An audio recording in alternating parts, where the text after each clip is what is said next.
The first four at UD Arena is wrapping up tonight, but the boost to Dayton's economy will stick around. I spoke to Jacquelyn Powell from Destination Dayton about the impacts this tournament typically brings locally. Dayton has been hosting the first four since 2011, and historically, Powell says over 25,000 people will attend.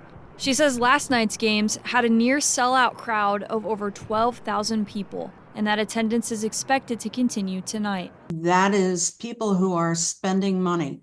They're coming here and they're staying in our hotels, they're dining in our restaurants, they're shopping at our retail establishments. So that's very good news for those of us who live in this community. Last year, Powell says the first four brought in about $5.8 million. Teams selected for the first four differ year to year and bring in fans from all over the country, many of them coming to Dayton for the first time ever. We have people in the stands cheering.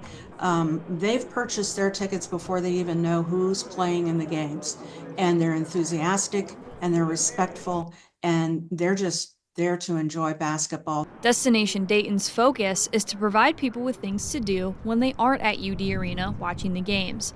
They highlight hotels, restaurants, and attractions in their travel guide every year, making sure fans spend their dollars in the local economy in more ways than one. We all saw what happened when COVID hit. Our hotels were close to empty. The restaurants were really suffering. Kind of helps put in perspective what can happen if you don't have travel and tourism. Dayton is guaranteed to host the first four through 2028, and with the NATO Parliamentary Assembly happening later this spring, Powell hopes having eyes on our city will open opportunities for more big events to be hosted here. Coming up later in sports, Matt Digby has more from the final day of the first four and a look at the Flyers following their first game of the National Invitation Tournament.